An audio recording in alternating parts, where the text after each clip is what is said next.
मुल्क में मुसलमानों का सियासी ज़वाल और उसके असबाब व हल, दूसरी किस्त।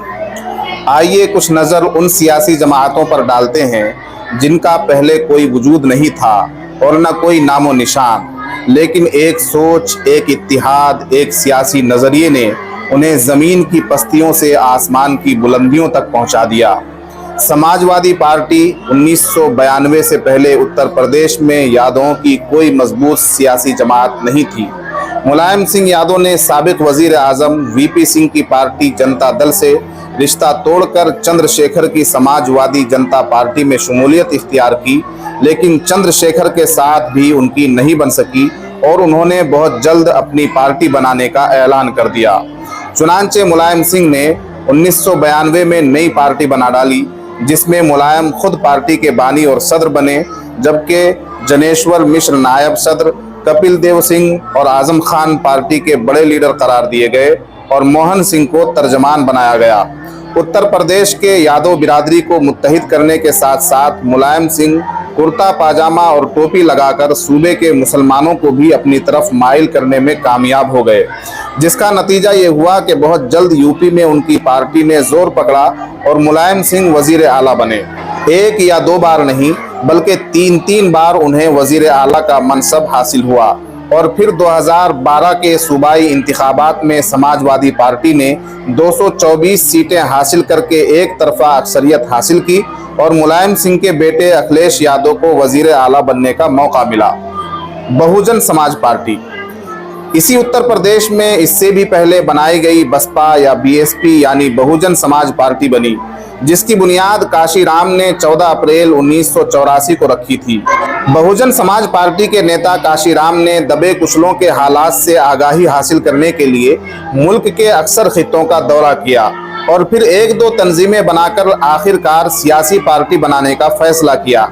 उनकी पार्टी की मौजूदा सदर मायावती उत्तर प्रदेश की 4 मरतबा वजीर आला रह चुकी हैं, जिनमें से 3 बार तो वह अपना अरसे कार मुकम्मल नहीं कर सकी, लेकिन चौथी बार 2007 से 2012 तक उन्होंने पूरे 5 साल वजीर आला की कुर्सी संभाले रखी। 2007 में मायावती ने पार्टी में मुसलमानों के साथ बड़ी जात के गैर मुस्लिमों को भी शामिल किया, जिसका नतीजा ये हुआ कि वो पूरी अक्सरियत के साथ यूपी में सरकार बनाने में कामयाब हुई।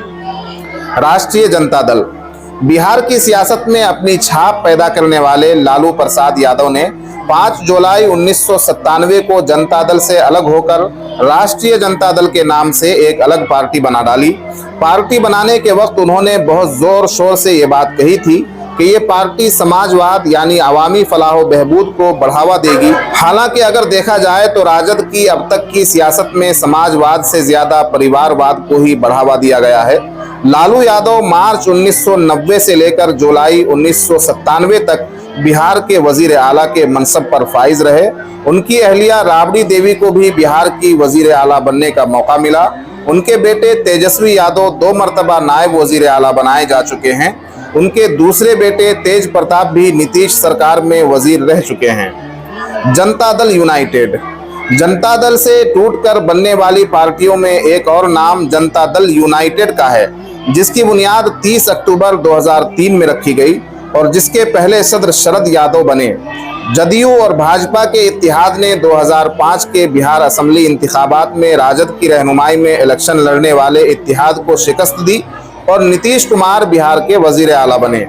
उसके बाद फिर 2010 में इस इत्तेहाद ने अक्सरियत हासिल की और नीतीश कुमार फिर वजीर आला बने। नीतीश कुमार की पार्टी का इत्तेहाद कभी भाजपा से रहा तो कभी दूसरी सेकुलर कहलाई जाने वाली जमातों से। नीतीश कुमार ने इस मुल्क में सबसे ज्यादा बार वजीर आला बनने का रिकॉर्ड भी बना लिया है।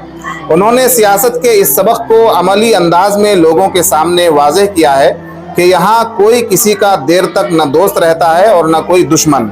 यहाँ आज का दुश्मन कल का दोस्त और आज का दोस्त कल का दुश्मन बन सकता है और फिर कल का दुश्मन परसों फिर से दोस्त बन सकता है। यही वजह है कि नीतीश कुमार ने जिधर का पलड़ा भारी देखा या जिधर उन्हें अपना मफाद नजर आया उधर छलांग लगा दी और वजीर आला की कुर्सी अपने नाम कर ली, जिसके सबब उन्हें पलटू राम भी कहा जाने लगा। उन्होंने अब तक कुल 9 मरतबा बिहार के वजीर आला के तौर पर हलफ लिया है। आम आदमी पार्टी गांधी के नज़रियात पर चलने और समाजी खिदमात के दावेदार अन्ना हज़ारे के बदउनवानी मुखालिफ एहतिजाज की कोख से जन्म लेने वाली आम आदमी पार्टी की बुनियाद 2 अक्टूबर 2012 को रखी गई।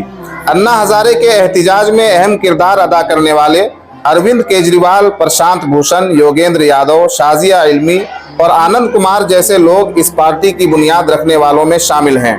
हालांकि बाद में अरविंद केजरीवाल के अलावा बाकी लोगों ने पार्टी से दूरी इख्तियार कर ली और अब इसके सदर केजरीवाल ही हैं। पार्टी ने 1 साल के अंदर ही दिल्ली के असेंबली इलेक्शन में हिस्सा लिया और 28 सीटों पर जीत हासिल की।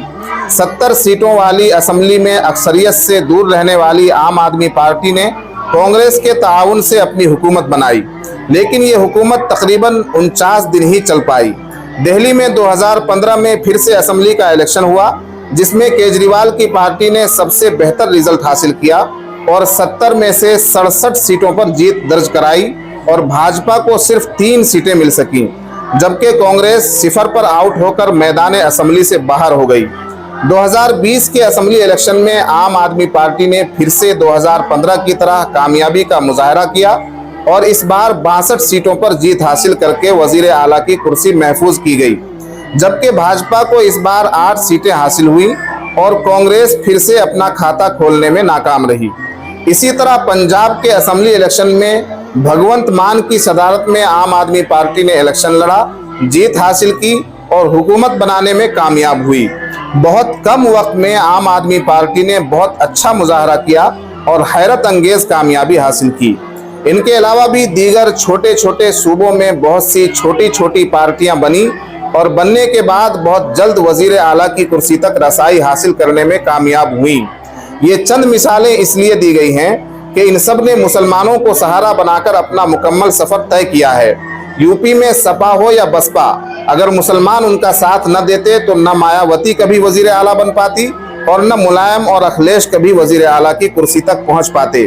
बिहार में राजद और जदयू की सियासत अगर जिंदा है तो वजह सिर्फ ये है कि मुसलमान उनका साथ दे रहे हैं। सिर्फ वोट देने तक नहीं बल्कि कुर्सियां लगाने से दरिया बिछाने की हद तक मुसलमान इन सेकुलर जमातों के खादिम बने हुए हैं। क्या हमने कभी गौर किया कि उत्तर प्रदेश की 17% यादव आबादी अपनी जमात बनाकर हमें अपने साथ लेकर मुलायम और अखिलेश को वजीर आला बनाने में कामयाब हो जाती हैं।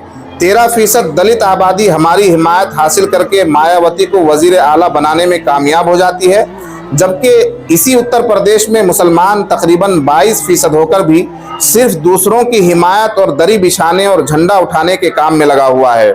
ना अपनी कोई मजबूत जमात है और न कोई क़यादत और ना ही अपने लोगों पर हमारा भरोसा।